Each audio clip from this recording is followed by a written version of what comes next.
Good morning students, welcome again. Yesterday we have started new topic which name is atomic structure or structure of atom. So previous lecture we have studied number of things like some introductory part of this topic. Then we have seen concept of subatomic particles and their comparison. Subatomic particles like protons, neutrons and electrons and their properties we have seen. Then after that we have seen atomic number, atomic mass number. And what is atomic number, what is mass number we have seen. Examples of it also we have seen. Then we were seeing about isotopes. So today we are starting with this point, that is first of all we will see isotopes and then isobars. After that we will deal with the Rutherford's atomic model. Then next we will see atomic spectrum. Then we will see Bohr's atomic model, and then finally we will come towards drawbacks of the Bohr's atomic model. Okay, so let's begin with the today's point, that is isotopes and isobars. So let us see what are isotopes and what are isobars. So as I told you last lecture, what are isotopes or what is isotope? Isotopes are nothing but the atoms of same element but having different mass number. That atoms are called isotopes. म्हणजे बघा element हा same पण त्याच्यामध्ये असणारे जे काही item आहेत त्यांचा जो काही मास नंबर असतो तो वेगळा असतो, पण त्यांचा जो ॲटॉमिक नंबर असतो तो मात्र सेम असतो. म्हणजेच काय isotopes. Isotopes are nothing but the atoms of same element having same atomic number but different mass number. That atoms are called as isotopes. Okay, so here very easily we can write isotopes having same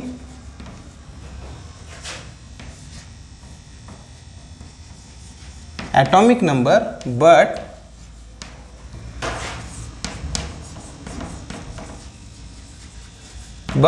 different atomic number. So that atoms of element called as isotopes. Okay, now the next point regarding this we have seen that regarding their number of protons and electrons. So these isotopes are having same number of protons and electrons but they are having different number of neutrons. Isotopes are having same number of protons, same number of electrons but they are having different number of neutrons. As we have seen, as they have same atomic number, त्यांचा atomic number काय असतो, same असतो, त्यामुळं त्यांचं काय आहे atomic number म्हणजेच काय आपण डेफिनेशन सुद्धा मागच्या लेक्चरमध्ये बघितलेले आहे. ॲटॉमिक नंबर म्हणजेच number of protons or number of electrons present in an atom. म्हणजेच काय same atomic number, same protons, same electrons, पण त्यांचा मास नंबर मात्र वेगळा असतो. म्हणजेच मास नंबर म्हणजेच काय आहे सम ऑफ प्रोटॉन्स अँड न्यूट्रॉन्स. म्हणजे इथं न्यूट्रॉनची संख्या वेगळी असेल तरच तो आयसोटोप्स म्हणला जाईल, म्हणून different number of neutron. Okay, so this was the second point. Isotopes are having same number of proton, same number of electron but different number of neutron. Okay, then next, as these isotopes are having same proton, same electron, what would be the position of that isotopes in the periodic table. आपण बघा मागच्या लेक्चरमध्ये पाहिलेलं होतं की एखाद्या एलिमेंटला जो काही ॲटॉमिक नंबर आहे त्याच्यावरती बेस्ड त्याची पिरियडिक टेबलमध्ये पोझिशन केलेली आहे. आता जर ॲटॉमिक नंबर सेम आहे म्हणजे त्याची पोझिशन कुठे त्या पिरियडिक टेबलमध्ये काय असेल, सारखीच असणार आहे, बरोबर. कारण ॲटॉमिक नंबर जर सेम असेल तर त्याला पिरियडिक टेबलमध्ये एका विशिष्ट पोझिशनलाच फिक्स करावं लागेल. Means isotopes are having same position in periodic table. So we can write over here same position or same place in periodic table. Okay, same position आहे, same protons आहेत, same electrons आहेत. What about their properties? What about their chemical properties? We will see chemical properties. Mostly chemical properties of any element or any atom is dependent on the number of electrons, because when one atom reacts with another atom, reaction between them is totally based on number of electron, and as number of electrons are same, so their electronic configuration, we can say they will have same electronic configuration. They will have same electronic configuration. Electronic configuration means the systematic distribution of electron in the different energy level present in an atom. That is called electronic configuration. म्हणजे जे काही electrons present असणार आहेत त्या particular आयसोटोपमध्ये त्यांचं electronic configuration काय असणार आहे, सेम असणार आहे. And as last point we can have, as same electronic configuration is there, so their chemical properties would be same. So they would have same chemical properties. Got the point? Once again we will repeat it. We are dealing with the isotopes. Atoms of same element having same atomic number but different mass number. That atoms of element called as isotopes. Okay, now these are some characteristics of isotopes. First we have seen having same atomic number, that is Z, but different atomic mass number. Then they are having same number of protons, same number of electrons, but they are having different number of neutrons. As they are having same protons, same electrons, definitely they will have same position in periodic table because same number of electrons are there. As number of electrons are same, they will have same electronic configuration. म्हणजे इलेक्ट्रॉनची रचना सुद्धा same असणार आहे. And similarly, as they have same electronic configuration, they will have same chemical properties. Okay, got the point? Now next, isotopes आता आपण पाहिलेलं आहे. आता आपण पाहू isobars. बघा, मी इथं हे बऱ्यापैकी कंपॅरेटिव्ह मोडमध्ये लिहिलेलं आहे. का? Wien you compare two things, ज्यावेळी तुम्ही दोन वस्तूंची तुलना कराल त्यावेळी बघा त्या गोष्टी तुम्हाला लक्षात राहणार आहेत. त्यामुळे आपण आयसोटोप्स या बाजूला लिहिलेलं आहे. आता बघू isobars. Now what are isobars? आता इथं आपण काय पाहिलेलं बघा, ॲटम्स ऑफ सेम एलिमेंट पण different atomic mass number. Atomic number same होता, मास नंबर वेगळा होता. आयसोबार्सला बरोबर उलट. म्हणजेच काय, atoms of different element, atoms of different element having different atomic number but same mass number, that are called as isobars. म्हणजे असे ॲटम्स वेगवेगळ्या, म्हणजे डिफरंट एलिमेंटचे वेगवेगळे ॲटम्स ज्यांचा ॲटॉमिक नंबर वेगळा आहे पण त्यांचं जे ॲटॉमिक मास नंबर आहे किंवा ॲटॉमिक मास आहे ते मात्र सेम आहे. अशा ॲटम्सना काय म्हणायचं, आयसोबार्स. जर ॲटम हे वेगवेगळे एलिमेंटचे असतील तर ऑब्वियस काय आहे, त्यांचा ॲटॉमिक नंबर हा वेगळा असणार आहे. ॲटॉमिक नंबर वेगळा आहे पण त्यांचं मास मात्र सेम आहे. अशा ॲटम्सना काय म्हणायचं आहे आपण, आयसोबार्स. तर आपण इथं लिहू शकतो बघा, आयसोबार्स atoms of different element having same mass number but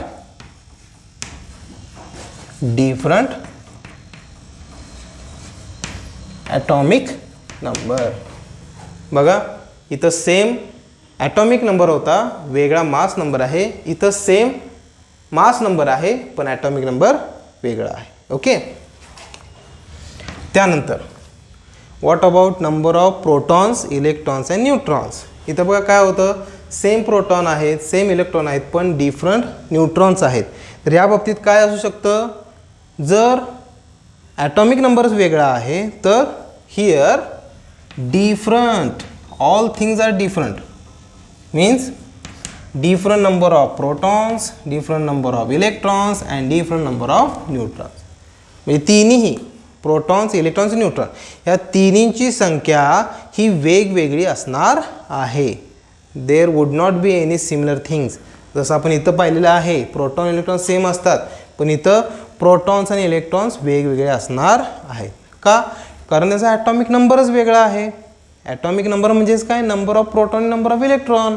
जर वेगवेगळेच ॲटॉमिक नंबर तर वेगवेगळे प्रोटॉन्स आणि इलेक्ट्रॉन्स आणि ऑब्वियसली वेगवेगळे न्यूट्रॉन्स. म्हणजे या तिन्हींची संख्या ही वेगवेगळी असणार आहे.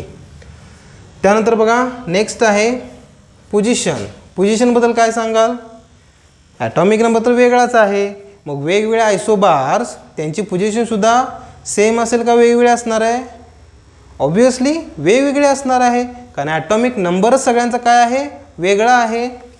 आयसोटोप बाबतीत मात्र आपण काय पाहिलं बघा, आयसोटोपचा ॲटॉमिक नंबर सेम असल्यामुळं त्यांना पिरियडिक टेबलमध्ये तीच पोझिशन देण्यात आली.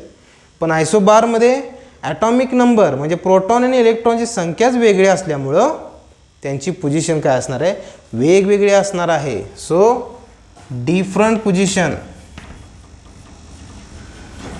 Different position in periodic table. Periodic टेबलमध्ये त्यांची पोझिशन ही वेगवेगळी असणार आहे. Means very easily we can determine them. Then next point is about electronic configuration. As I told you, electronic configuration is totally based on number of electrons. As number of electrons are same, same electronic configuration. Here we have seen different number of electrons, so obviously isobars will have different electronic configuration. Means isobars, कोणते isobars घ्या जर त्यांचा atomic number हा वेगळा असेल त्यांचं electronic configuration सुद्धा वेगळं असणार आहे. So isobars will have different electronic configuration. म्हणजे त्यांच्यामध्ये असणारी जी काही इलेक्ट्रॉनची रचना आहे ती पूर्णपणे वेगळी असणार आहे. Then chemical properties, different protons, different electrons, different neutrons. इथं सेम होतं प्रोटॉन्स आणि इलेक्ट्रॉन त्यामुळे त्यांच्या केमिकल प्रॉपर्टीज सेम होत्या. इथं प्रोटॉन्स, इलेक्ट्रॉनची संख्या ही वेगवेगळी आहे. As different number of protons, different number of electrons, so different chemical properties. They would not have same chemical properties. त्यांच्या chemical properties काय असणार आहेत, वेगवेगळे असणार आहेत. So here we can write different chemical properties.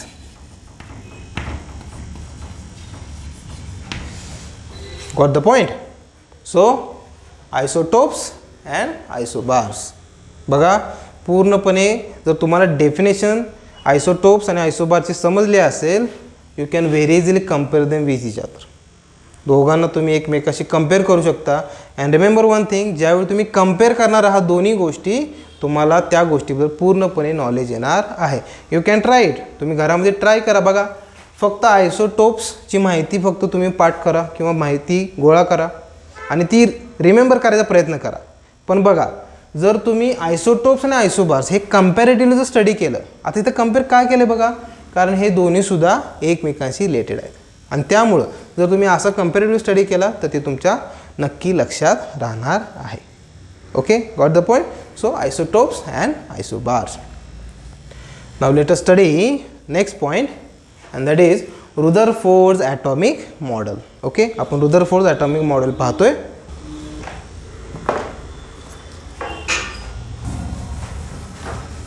Okay, so let us study now next point, that is Rutherford's atomic model. Okay, You see, last lecture I have told you that in early 18th century Dalton's theory was there for the atomic structure. म्हणजे Dalton theory मांडली 18व्या शतकामध्ये regarding atomic structure. आणि आपण पाहिलेलं आहे why that theory was not accepted, और we can say why that theory, Dalton's atomic theory was modified.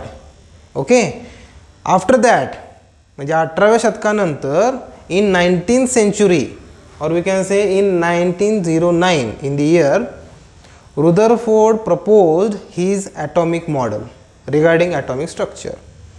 त्यानं काय केलं, त्याची एक थेरी मांडली की जी ॲटॉमिक स्ट्रक्चरबद्दल होती. Now what is that Rutherford atomic model and why again that Rutherford's atomic model not accepted, or we can say why that model was modified again, or why different theories were applicable for the atomic structure. Let us see. तर चला पाहूया आपण Rutherford's atomic model in 1909. Okay, so according to Rutherford's atomic model, he proposed that atomic structure is like solar system.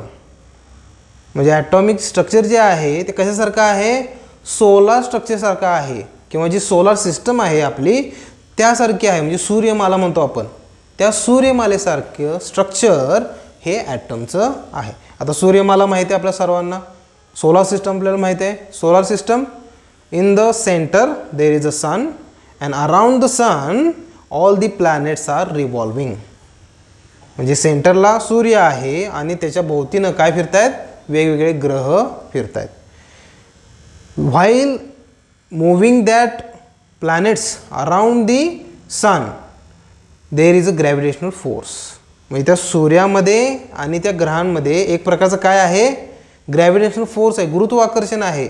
And based on that they are revolving around the sun. म्हणजे ते त्या गुरुत्वाकर्षणाच्या बळावर त्या सूर्याच्या भोवती फिरतात. बरोबर. रुदरफोर्डला हे म्हणायचं आहे की जे ॲटॉमिक स्ट्रक्चर आहे ते बरोबर यासारखंच आहे, सोलर सिस्टमसारखं आहे. म्हणजे सेंटरला काहीतरी असं आहे ज्याच्या भोवती इलेक्ट्रॉन्स हे फिरत आहेत. आता सेंटरला एक पॉझिटिव्ह एनर्जी आहे असं म्हणतो तो, there is a positive energy at the center around which electrons are revolving with a particular force. Now here force जो आहे तो वेगळा आहे. सोलार सिस्टममध्ये जो फोर्स होता तो होता gravitational force, but here that force was called electrostatic force. म्हणजे रुदरफोर्डचं म्हणणं असं होतं की सेंटरला पॉझिटिव्ह एनर्जी और पॉझिटिव्ह चार्ज और may be nucleus, and that nucleus, around that nucleus electrons are revolving with the help of electrostatic force of attraction. Now what is electrostatic force of attraction? As earlier we have seen that subatomic particles, electrons are having negative charge on it. त्याच्यावरती negative charge असतो. Electrostatic force of attraction म्हणजे काय, दोन विरुद्ध असणाऱ्या चार्जचं एकमेकांप्रती असणारं attraction. Means आपण म्हणतो ना opposite attracts, like that. Means electrons are negative, so obviously they will be attracted towards positive charge, that is nucleus will have positive charge. म्हणजे जो पॉझिटिव्ह आणि निगेटिव्ह आहे यांच्यामध्ये जे अट्रॅक्शन आहे that is called electrostatic force of attraction, and that is present in between central nucleus and electrons according to Rutherford. Okay, then as electrons revolving around the nucleus, म्हणजे electrons हे न्यूक्लियसभोवती फिरत आहेत, but where exact position, no. He said that electrons are occupying all the space around the nucleus.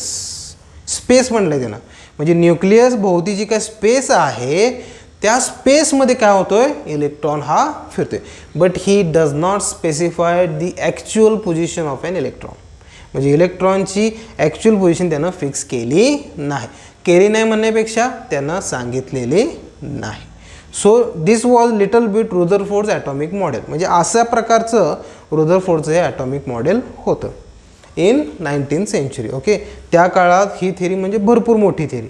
पण आपल्याला माहिती आहे जसं जसा काळ जातो तसे नवीन नवीन शोध लागतात, नवीन रिसर्च होतो. त्याप्रमाणे इथं सुद्धा झालं. काही ड्रॉबॅक्स त्या रुदरफोर्डच्या थेअरीमध्ये पाहण्यात आले. आता ते ड्रॉबॅक्स काय आहेत ते बघू. कारण का ती थेअरी नाकारण्यामागचं किंवा ती थेअरी मॉडिफाय करण्यामागचं कारण काय होतं तर बघा, we will see first drawbacks. Maxwell's theory, one of the important theory of Maxwell regarding electromagnetic radiation. Now what was this theory in detail? We don't require that. आपल्याला फक्त हे पाहायचं आहे की त्याचा नेमका ड्रॉबॅक काय होता. So Maxwell's electromagnetic radiation theory was that when electron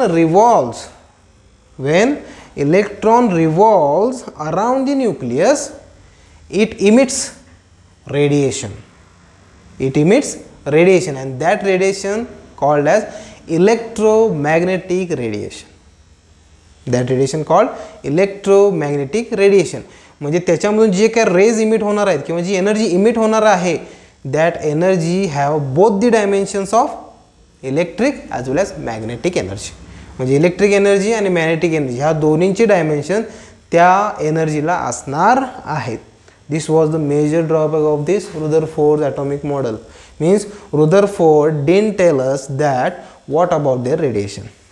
म्हणजे ते रेडिएशन इमिट करतात का किंवा ते रेडिएशन लाईट ॲब्सॉर्ब करतात का किंवा रेडिएशन कोणत्या प्रकारे इमिट करतात हे रुदरफोर्डनं सांगितलेलं नाही. So this was the major drawback which has been discovered by Maxwell, and this theory has been proposed as Maxwell's theory of electromagnetic radiation. We are going to see that afterwards. Then next drawback of Rutherford's atomic model was atomic spectrum or atomic spectra we can say. रुदरफोर्डच्या म्हणण्यानुसार electron हा nucleus भोवती फिरतोय, पण तो कुठल्या एका विशिष्ट जागेत फिरतो हे सांगितलेलं नाही. पण जसं जसं स्टडी होत गेला, रिसर्च होत गेला, असं दिसून आलं की एखाद्या ॲटमचा स्पेक्ट्रा ॲनालाइज केला गेला. The spectrum of atom was studied, atomic spectra. That spectra consist of discrete lines of energy. Means that atomic spectra consist of different energy levels or discontinuous energy levels. म्हणजे त्या energy levels इथं present आहेत एखाद्या atomic स्पेक्ट्रामध्ये, हे त्यांना दिसून आलं. म्हणजे बघा रुदरफोर्डने हे दोन्ही सांगितलेलं नाही आहे. जर त्याला हे माहीत असतं की इथं एनर्जी लेवल्स आहेत आणि इलेक्ट्रॉन हे एका विशिष्ट प्रकारच्या एनर्जीज इमिट करतात, इलेक्ट्रोमॅग्नेटिक रेडिएशन इमिट करतात, then the nature of Rutherford's atomic model would be different, वेगळं असतं.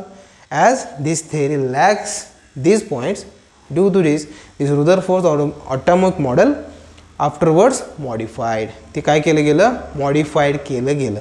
नाव we are going to see Bohr's atomic model, की जे एक बेस मानला जातो कोणत्याही ॲटमचा किंवा एलिमेंटचा स्टडी करण्यासाठी, Bohr's atomic model. But before that whatever we have seen over here Maxwell's theory regarding electromagnetic radiation, we will see about it. आपण त्याच्याबद्दल थोडी माहिती घेऊ, because afterwards we need this theory और whatever information we will get from this theory that will be beneficial afterwards. म्हणजे आपल्याला पुढील भागात ते गरजेचं आहे.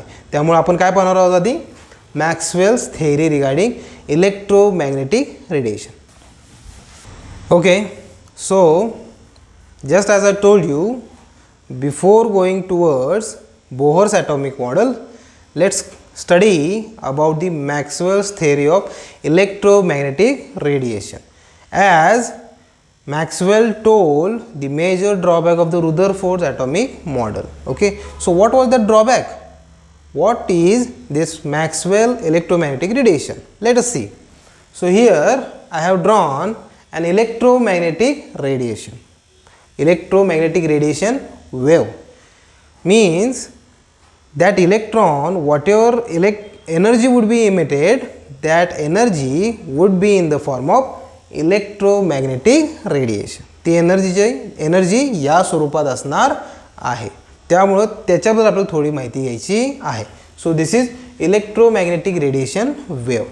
So you can see here wave like structure like this. बरोबर, आपण हे असं स्ट्रक्चर पाहतोय.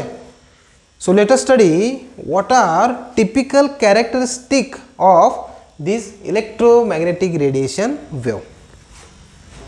First characteristic is wavelength, which is denoted or which is indicated by Greek letter this, like this, which is called as lambda. Greek letter lambda, and it is drawn like this. या प्रकारे ते काढलं जातं. So what is wavelength? So here you can see the distance between two consecutive crests or trough called as wavelength. What is wavelength? It is the distance between two consecutive crests or trough of electromagnetic radiation is called wavelength. त्याला काय म्हणायचं आहे? Wavelength. And as I told you, it is written like this, lambda. The SI unit of lambda is meter. म्हणजे ही जी wavelength आहे ती कशामध्ये मोजली जाते? मीटरमध्ये मोजली जाते. Okay, so this is lambda, and you can see over here this is crust and this is trough, and the distance between two consecutive crest or trough is called as lambda. Okay, then next characteristic is frequency. So what is frequency? Frequency is nothing but the number of waves passing through given point per second. What is frequency? The number of waves passing through given point per second. That is called frequency. Frequency of that electromagnetic radiation wave. Okay. So here frequency is denoted by letter nu like this, and the SI unit of frequency is second inverse. Per second मोजतो ना, त्यामुळं second inverse. Then third and important characteristic of this electromagnetic radiation wave is wave number. So what is wave number? The wave number is written like this, nu bar. Okay. So what is wave number? Wave number is nothing but the number of wavelength per unit length is known as wave number, or we can say wave number is the number of wavelength per unit length called as wave number. It is written as this Greek letter nu bar, and its SI unit is centimeter inverse. Centimeter inverse. There is an important relation. Mu bar is also calculated by using this formula. Mu bar is equal to 1 upon lambda. म्हणजे जर तुम्हाला wavelength दिलेली असेल तर तुम्हाला त्याच्यावरून wave number calculate करता येऊ शकतो. So nu bar is equal to 1 upon lambda, like this. Okay, so these are the three important characteristics of electromagnetic radiation. First one wavelength, second one frequency, and third one wave number. Okay, okay students, आताच बघा आपण काय पाहिलेलं आहे, characteristics of electromagnetic radiation. First characteristic पाहिलेले आहे आपण कोणती? First is wavelength, second is frequency, and third is wave number. These three are the important characteristics of electromagnetic radiation wave. म्हणजे आपण हे कशामधलं पाहतोय बघा, drawbacks of Rutherford atomic model, की जे मॅक्सवेलनं पहिलं सांगितलं होतं, मॅक्सवेल्स थेरी. आणि दुसरं आपण पाहिलं होतं बघा ॲटॉमिक स्पेक्ट्रा. ॲटॉमिक स्पेक्ट्रा म्हणजे atomic spectra have discrete energy lines, discontinuous discrete energy lines. म्हणजे एखाद्या ॲटमचा आपण जो स्पेक्ट्रा स्टडी केला तर त्याच्यामध्ये आपल्याला असं दिसून येईल की तिथं एनर्जी लेवल्स आहेत ते पण discontinuous.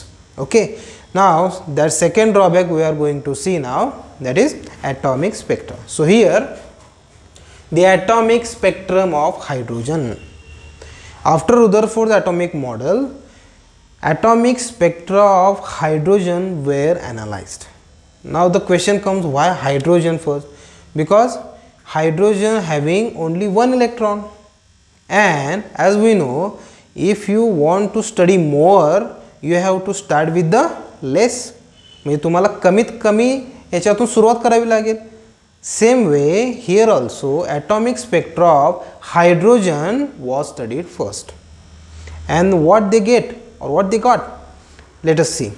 Atomic spectrum of hydrogen. Here, as Maxwell told, electron emits some electromagnetic radiation.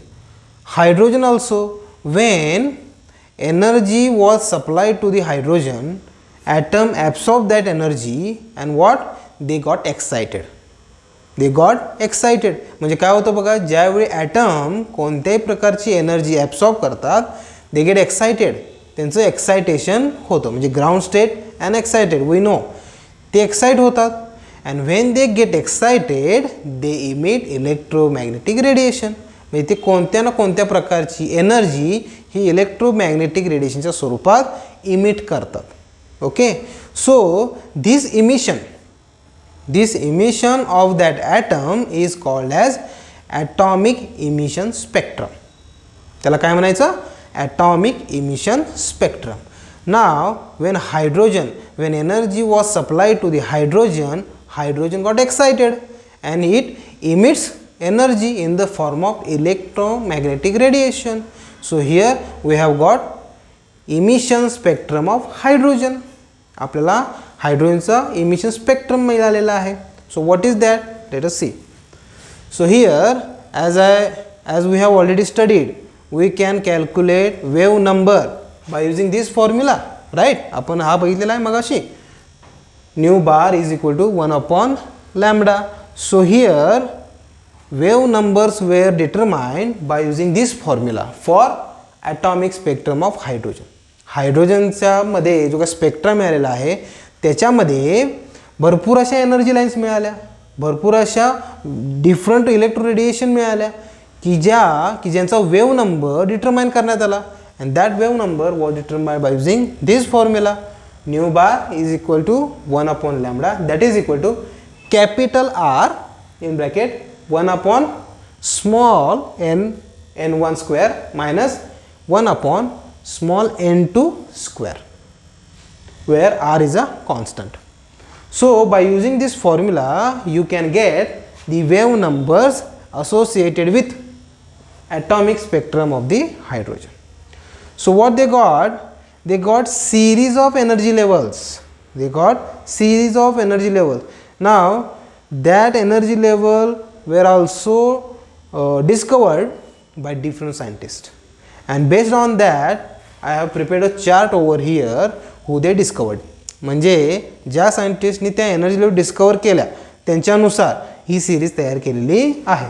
So you can see over here in first column series, or we can say the name of scientist, then value of n1, then value of n2, and then region. Okay, now here you can call this as Lyman series, Balmer series, Paschen series, Brackett series and Fund series. Okay, so here Lyman series. In Lyman series the value of n1, आता इथं formula मी वरती लिहिलेला आहे बघा. कशाचा formula आहे हा? Wave number determine करण्याचा. Okay, so here value of n1 is 1 while value of n2 is starting from 2, 3, 4 and so on. This is very important. बघा n2 ची व्हॅल्यू 2 पासून सुरुवात होते आणि n1 ची 1 पासून सुरुवात होते. Okay, and this Lyman series were observed in UV region, ultraviolet region.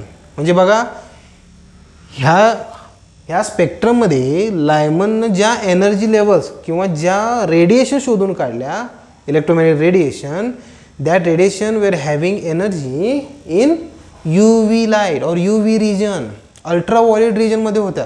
आता तुम्हाला अल्ट्राव्हायोलेट रिजन, व्हिजिबल रिजन आणि IR रिजन माहिती असेल. ओके, त्याचं जनरल काय आहे म्हणजे विभागणी, UV region starting from 1 nanometre to 400 nanometer. Then after that or 350 nanometer. Then starting from 350 to 750 nanometer visible region, and starting from 750 nanometer to some micrometer, I think 1.4 micrometer, there would be IR region. Okay, म्हणजे आपली जी काय light आहे ती या भागात विभागली गेलेली आहे. आपण आता काय पाहू शकतो, फक्त विजिबल रिजन पाहू शकतो, बरोबर. UV आणि IR आपण पाहू शकत नाही. म्हणजे लायमननं ज्या इलेक्ट्रोमॅग्नेटिक रेडिएशनचा वेव्ह नंबर शोधून काढले त्याची एनर्जी कोणत्या रिजनमध्ये होती, अल्ट्राव्हायोलेट रिजनमध्ये होती. देन बामर सिरीजमध्ये बघा N1 ची व्हॅल्यू किती आहे, 2 आहे.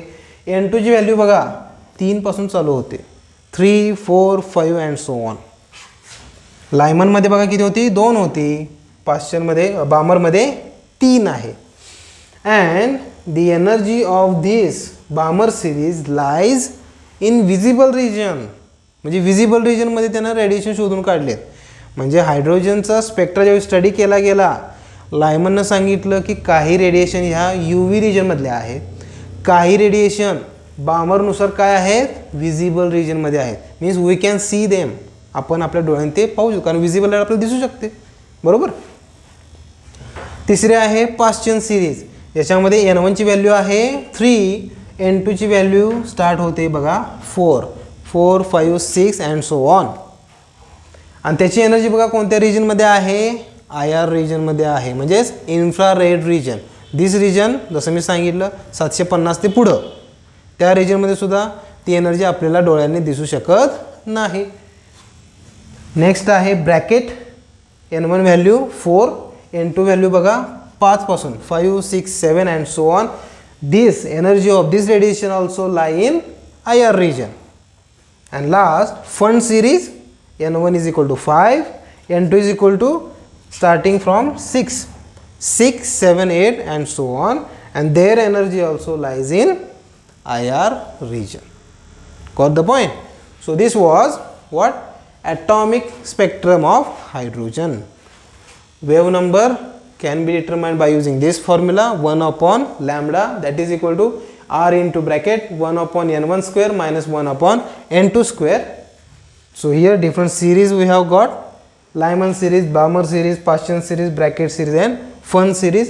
बघा ही जी N2 ची व्हॅल्यू आहे आणि N1 ची व्हॅल्यू आहे, when you put this value in this formula you get wave number of that series. Got the point? So this is about spectrum of the hydrogen. Okay, now let us study next point, that is Bohr's atomic model. Okay students, so here we have studied completely regarding Rutherford's atomic model. What was that model and what was their drawbacks, okay, and why that theory was modified. Now next point we are going to study, that is Bohr's atomic model. Okay, Bohr's atomic model काय आहे किंवा Bohr's atomic model चे ठळक मुद्दे काय आहे ते आता आपण पाहणार आहोत. So see here I have drawn a diagram over here, so which will gives you clear cut idea about this model, that is Bohr's atomic model. Now whatever diagram has been drawn, it is of hydrogen, or we can say atomic structure of hydrogen, because Bohr studied the atomic structure of hydrogen and then he proposed his theory. So this is the diagram for hydrogen atom, not more than that. So let us study Bohr's atomic model. So according to the diagram you can see there are several rings. At the center there is a positive charge, then I have drawn some letters like K, L, M, N, and I have numbered 1, 2, 3, 4 and so on. So this is Bohr's atomic model. So what are the main points, or we can say what are the postulates of the Bohr's atomic model? Let us see one by one. बघा पहिले काय आहे, according to Bohr's atomic model, electrons revolving around the nucleus in an atom. Atom मध्ये electrons हे nucleus भोवती काय करत असतात, फिरत असतात. So electrons are revolving around the central part which is called as nucleus. Here I have shown. बोहरनुसार जे काही इलेक्ट्रॉन्स आहेत ते काय होत आहेत, ते न्यूक्लियस भोवती फिरत आहेत. They are revolving around the nucleus. So here electron in each shell or each energy level. Okay, then next, electrons revolving around the nucleus in a specific manner, or we can say specific circular path. That circular path is known as orbit. म्हणजे electron त्या nucleus भोवती बघा एका वर्तुळाकार कक्षेत फिरतात. ती वर्तुळाकार कक्षा म्हणजे बघा आहे का, these circular rings are nothing but orbit. त्याला काय म्हटलेलं आहे त्यानं, orbit. Electrons are revolving around the nucleus in a circular path called as orbit. That orbits are stationary one. ते ऑर्बिट्स कसे आहेत बघा, stationary means they are fixed one. They are fixed one means they are not movable. आपल्याला माहीत आहे bus station असतं, railway station असतं. Station where one thing get rest, म्हणजे एखादी गोष्ट काय करते, रेस्ट होते. बस स्टेशनवरती बस थांबते ना, रेल्वे स्टेशनवरती रेल्वे थांबते ना. Station stationary, orbits are stationary. म्हणजे हे जे वर्तुळाकार मार्ग आहेत किंवा वर्तुळाकार कक्षा आहेत ज्याच्यामध्ये इलेक्ट्रॉन फिरत आहेत, they R stationary one. So orbits are stationery, they are not movable. These orbits are also called as energy levels. या ऑर्बिट्सनाच काय म्हटलं जातं, एनर्जी लेवल्स सुद्धा म्हटलं जातं. Why these orbits are called as energy levels? Because each and every orbit in an atom is having specific amount of energy, and that's why these orbits are also called as energy levels. त्याला energy levels असं म्हटलं जातं का, कारण प्रत्येक ऑर्बिटला एक विशिष्ट अशी एनर्जी असते, म्हणून त्याला काय म्हणलेलं आहे, energy level. Then next point बघा, these orbits are named like this, capital K, L, M, N, O, P and so on. म्हणजे जसं बघा आपण बाहेरच्या बाजूला जाऊ त्याच प्रकारे त्यांनी नावं दिलेली आहेत त्याला. Capital K, capital L, capital M and capital N and so on. जसं वाढत जाईल तसं त्यांची नावंसुद्धा पुढे होत जाणार आहे. म्हणजे पहिली एनर्जी किंवा पहिलं ऑर्बिट कोणतं असणार आहे, के ऑर्बिट. त्याच्यानंतर L orbit, M orbit, N orbit. Okay, then these orbit ज्याला आपण नावं दिलेली आहेत के, एल, एम, एन म्हणजे बोहरनं दिलेले आहेत, they are numbered 1, 2, 3, 4 and so on. Means orbit K is having number 1, the number 2 orbit L, number 3 orbit M, number 4 orbit N and so on. म्हणजे जसं ऑर्बिट वाढत जाईल तसा नंबरसुद्धा वाढत जाणार आहे.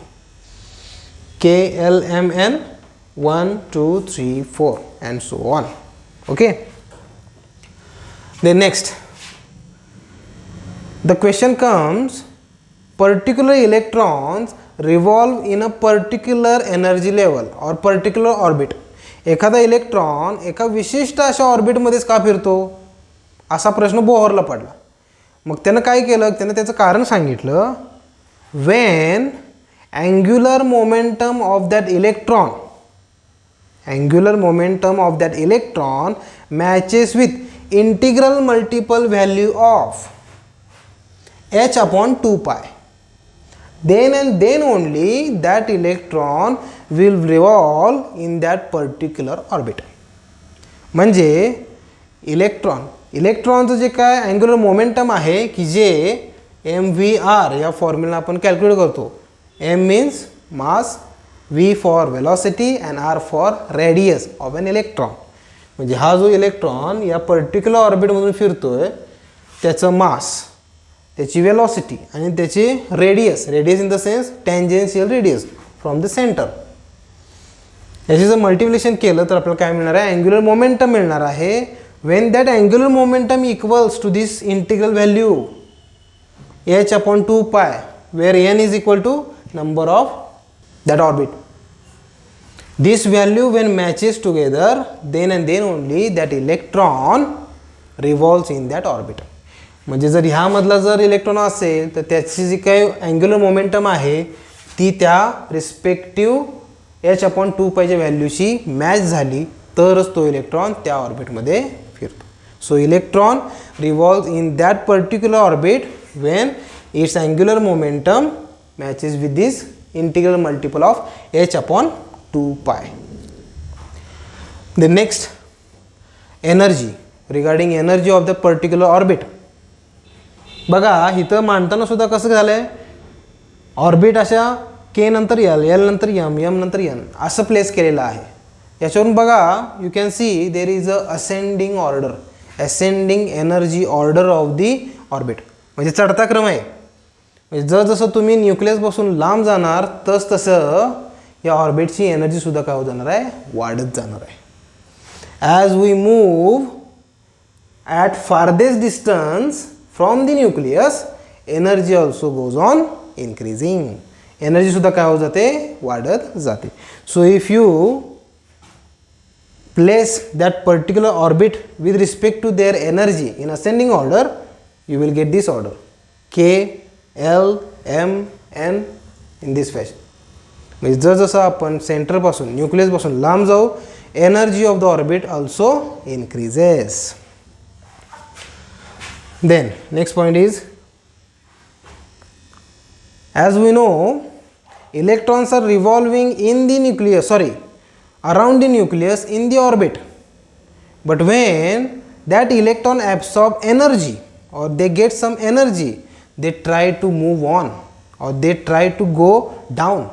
म्हणजे एक तर ते आहेत त्या ऑर्बिटमध्ये न राहता वरच्या ऑर्बिटमध्ये जाण्याचा प्रयत्न करतात किंवा आहेत त्या ऑर्बिटमध्ये न राहता खालच्या ऑर्बिटमध्ये यायचा प्रयत्न करतात. आता वरच्या आणि खालच्या म्हणजेच काय, एनर्जी ज्या ऑर्बिटमध्ये आहेत त्याच्यापेक्षा जास्त एनर्जी असलेल्या ऑर्बिटमध्ये जायचा प्रयत्न करतात किंवा ज्या ऑर्बिटमध्ये आहेत त्याच्यापेक्षा कमी एनर्जी असलेल्या ऑर्बिटमध्ये यायचा प्रयत्न करतात.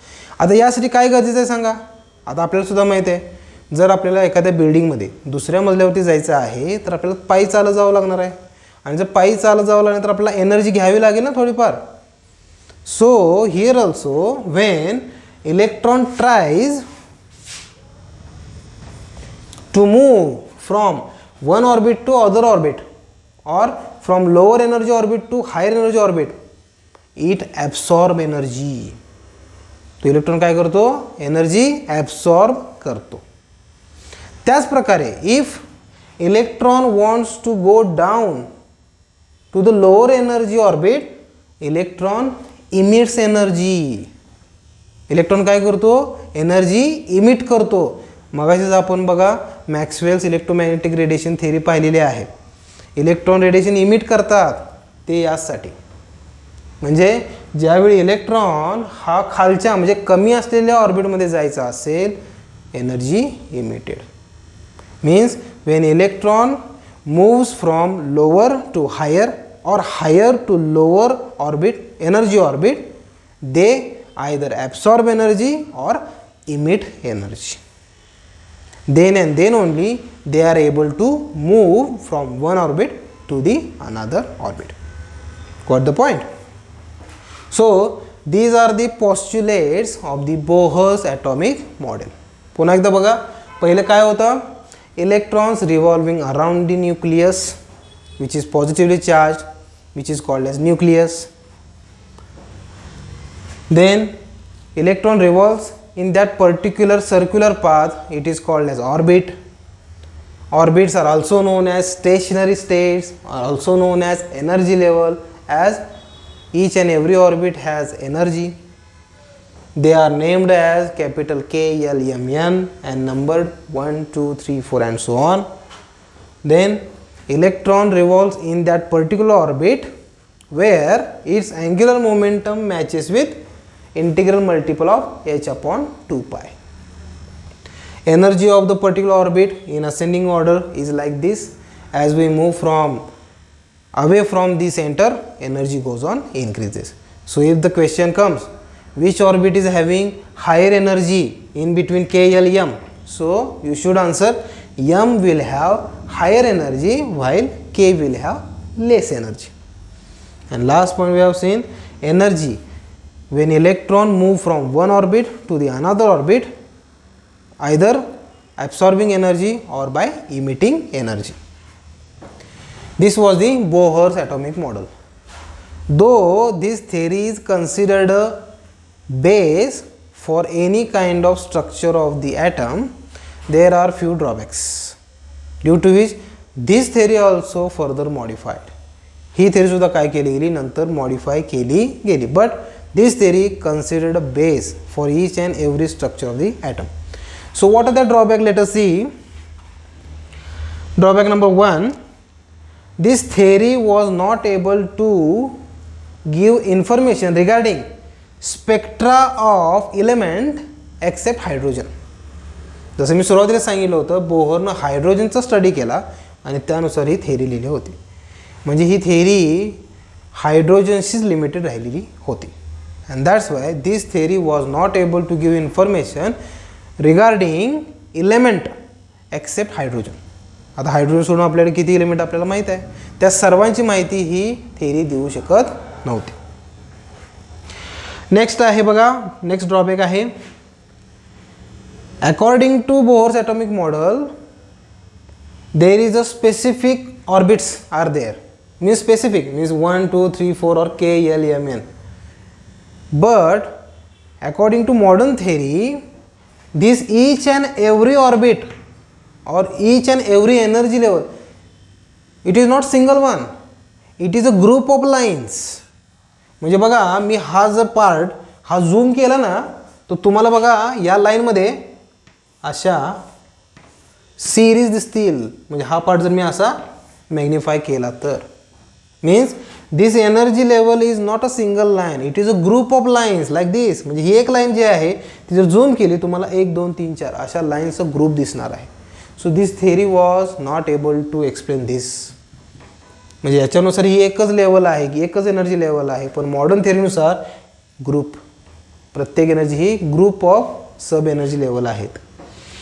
त्यानंतर तिसरा ड्रॉबॅक बघा, Zeeman and Stark effect.